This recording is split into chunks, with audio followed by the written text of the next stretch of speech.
முடிந்த சட்டமன்ற தேர்தலில் வாக்கு குறைவாக பெற்றோம்.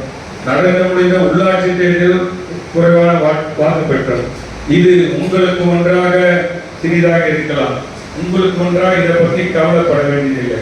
ஏன்னா கழகத்தின் பொதுச் செயலாளர் அவர்கள் ஒரு நாள் 24 மணி நேரத்தில் 20 மணி நேரம் தூங்காமல் உழைத்துக் கொண்டிருக்கிறார். காரணம் என்னவென்றால் அவருடைய குடும்பத்துக்காக இல்லை, அவருடைய சொந்தக்காரருக்காக இல்லை, நமக்கும் சேர்த்து உழைத்துக் கொண்டிருக்கிறார். இந்த ஆலந்தூர் தொகுதி ஜெயிக்க வேண்டும் என்று ஒரே நோக்கத்தோடு பாடுபட்டுக் கொண்டிருக்கிறார். அதற்கு தான் அதுதான் இலக்கு. அந்த இலக்குக்கு நீங்கள் கண்டிப்பாக உழைக்க வேண்டும், அதற்காக நீங்கள் பாடுபட வேண்டும், அதற்காக முயற்சி எடுக்க வேண்டும். நடந்து முடிந்த தேர்தல்கள் எல்லாத்தையும் விட்டு இந்த தேர்தலில் நம்ம ஜெயித்தே ஆக வேண்டும். இதற்கு கண்டிப்பாக உனக்குதான் ஒரு பேர் வரும். வட்ட செயலாளர் அதிக ஓட்டு வாங்கினார் என்று பேர் வரும். வேற யாருக்கும் வராது. பகுதி செயலாளருக்கோ மாவட்ட செயலாளருக்கும் பேர் கிடையாது, உனக்குதான் வரும். நேரடி அண்ணனுடைய பார்வையில நீ இருப்ப. அந்த வட்டத்தில் யார் அதிக ஓட்டு வாங்க. அதனால நீ அந்த பொறுப்பை எடுத்து நீ தான் செய்ய வேண்டும். இதையெல்லாம் நீ உணர்ந்து வேலை செஞ்சாதான் வருகின்ற தேர்தலில் நீ வேலை செய்ய முடியும். முதல் வாக்காளர்களை செக் பண்ணணும், அதுல இருக்கிறவங்களை பார்க்கணும், பேர் இருக்கிற பார்க்கணும், ஓட்டு இருக்கிறவங்களை எல்லாரையும் கூப்பிட்டு நீங்க பம்பரமாக சுற்றி வேலை செய்ய வேண்டியது உங்களுடைய பொறுப்பு. இதில் செய்தாதான் கண்டிப்பாக ஜெயிக்கும். காரணம் என்னவென்றால் திராவிட முன்னேற்ற கழகத்தினுடைய 525 வாக்கு உறுதியை கொடுத்து இன்றைக்கு அதை நிறைவேற்ற முடியாத ஒரு அரசாங்கமாக விளங்கி கொண்டிருக்குதுன்னா அது திராவிட முன்னேற்ற கழக அரசாங்கம் தான். இதுவரைக்கும் 60 வருஷம் 65 வருஷம் அரசியல் ரீதியாக இது போன்ற ஒரு ஆட்சி இதுவரைக்கும் நடந்ததே கிடையாது. அவ்வளவு மோசமான ஆட்சி. எங்கு பார்த்தாலும் போதைப் பொருட்கள், எங்கு பார்த்தாலும் கட்ட பஞ்சாயத்து, எங்கு பார்த்தாலும் அராஜகம், நில மோசடி, இது போன்ற வேலையெல்லாம் வட்ட கழக செயலாளர் திமுக இறங்கிட்டாங்க, கவுன்சிலர் இறங்கிட்டாங்க, சட்டமன்ற உறுப்பினர் இறங்கிட்டாங்க, அமைச்சர்கள் இறங்கிட்டாங்க. அவங்க 10 வருஷத்துக்கு முன்னாடி ஆட்சிக்கு வரமாட்டேன்னு இருந்தாங்க. இப்போ ஆட்சிக்கு வந்துதான் அடுத்த வாட்டி வரமாட்டேன்னு சொல்லி பேருக்கு சுருட்டுறாங்க. இதுக்காக முதலமைச்சர் கடை வாங்கி திவாலாக்கி வச்சுட்டாரு. இந்த தொகுதியை மொத்த நாசப்படுத்தி வச்சுக்கிறாங்க. இதையெல்லாம் மனதில் வைத்துக் கொண்டு நீங்கள் மக்களிடத்தில் எடுத்து பேச வேண்டும். நமக்கு பேசுவதற்கு எத்தனையோ விஷயங்கள் இருக்கிறது.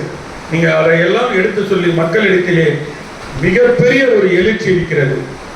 என்ன காரணம் என்றால் கடந்த மாதம் 7/7/2025 அண்ணன் மக்களை காப்போம் தமிழகத்தை மீட்போம் என்ற தேர்தல் பிரச்சாரத்தை துவங்கினார். கோயம்புத்தூர்ல மிகப்பெரிய எழுச்சி, ஒரு மிகப்பெரிய அதிமுக ஆட்சிக்கு வந்துன்றது நடந்து கொண்டிருக்கிறது. அது மட்டும் இல்லாமல் முதல் கட்டம், 2வது கட்டமும் இப்போ கன்னியாகுமரி, திருநெல்வேலி அந்த சைட்லாம் போயிட்டாங்க. அந்த சைடும் மாநில அம்மா பேரை துணை செயலர் கோயிலம்பாக்கம் அம்மாவுடைய ஆட்சி வரும் என்று அண்ணன் தலைமையில் ஏற்று ஆட்சி அதிமுக தான் வரும்னு சொல்லி எங்கு பார்த்தாலும் பேச்சு. எல்லாரும் விட்டுட்டு கூட்டம் நடத்தணும் அப்படிலாம் நினைக்கிறோம். எல்லாரையும் கூப்பிடுங்க, எல்லாம் நம்ம கட்சிக்கு தான் வேலை செய்ய போறாங்க. மாற்று கட்சியிலிருந்து வந்தாவே நம்ம எடுத்து கூட வச்சு வேலை செய்யறோம். நம்ம அதிமுக ஏதாவது பேசியிருக்கோம், அதையெல்லாம் மறந்து விட்டு 2027 அம்மாவுடைய ஆட்சி அண்ணன் தலைமையில் நடக்கணும். எடப்பாடியார் அவர்கள் சூழியநல்லூர் தொகுதியிலே தேர்தல் பரப்பை மேற்கொள்ள இருக்கிற நிகழ்ச்சிக்கு நீங்கள் எல்லாம் சிறப்பான கலந்து கொண்டு நல்லதொரு எழுச்சியான வரவேற்பை வழங்க ஏற்பாடு செய்வோம் என்று சொன்னார்கள். வருகின்ற 23ஆம் தேதி கந்தன் சாவடி அருள்மிகு காளியம்மன் கோயில் அருகிலே இந்த பரப்பு நிகழ்ச்சி ஏற்பாடு செய்யப்பட்டிருக்கின்றது. இன்றைக்கு தேர்தல் சுற்றுப்பயணத்தை மேற்கொண்டு இன்றைக்கு சிறப்பாக செயல்பட்டுக் கொண்டிருக்கிறார். தினம் தினம் நாம் தொலைக்காட்சியை பார்க்கின்றோம். அன்றாடம் அவர் கலந்து கொள்கின்ற நிகழ்ச்சிகள் தொடர்பான செய்திகளையும் படங்களை எல்லாம் நாம் செய்தித்தாள்களும் தொலைக்காட்சி பார்த்து கொண்டிருக்கின்றோம். அவர் கலந்து கொள்கின்ற பங்கேற்கின்ற நிகழ்ச்சிகள், ஒரு நிகழ்ச்சி சிறப்பாக நடைபெற்றது என்று சொன்னால் அடுத்த நிகழ்ச்சி அதை விட, அதற்கு அடுத்த நிகழ்ச்சி அதற்கு முந்தையதை விட ஒன்றுக்கொன்று போட்டி போட்டுக்கொண்டு அமைகின்ற வேளை நிகழ்ச்சி சிறப்பானதாக அமைந்து கொண்டிருக்கின்றது.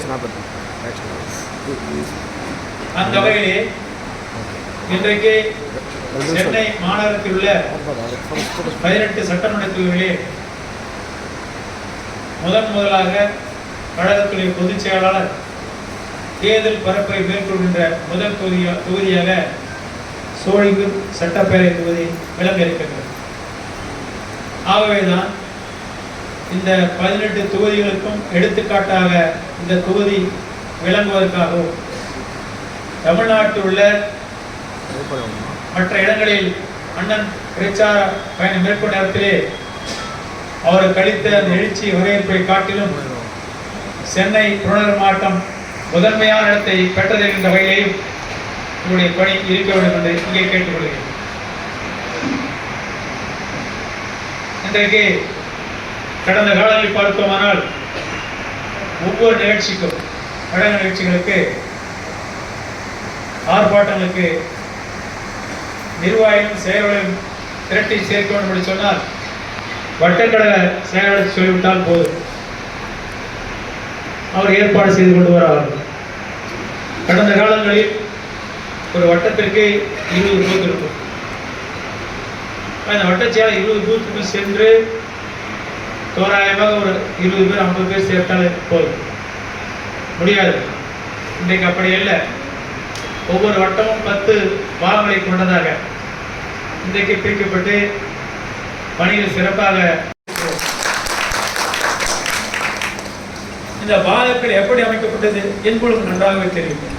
கடந்த ஒரு 3-4 மாதம் முன்பாக பல முறை சந்தித்து இப்படியெல்லாம் இந்த கிளை இருக்க வேண்டும், கிளைகளுக்கு நிர்வாகம் இப்படி இருக்க வேண்டும் என்று பல்வேறு வழிமுறைகள் சொல்லிவிடும். 1 பேர் நியமிக்கணும், தலைவர் 1, செயலாளர் 1, பொருளாளர் 1, 2 துணைத் தலைவர்கள், 2 துணை செயலாளர்கள் என்று தெரிவித்துள்ளேன். வட்டம் 160 மேற்கு பாகக்கலை செயலாளர்கள் ஒரு 10 நிமிஷம் பொறுமையாக முடிச்சிடறேன். பாகமன் 225 வி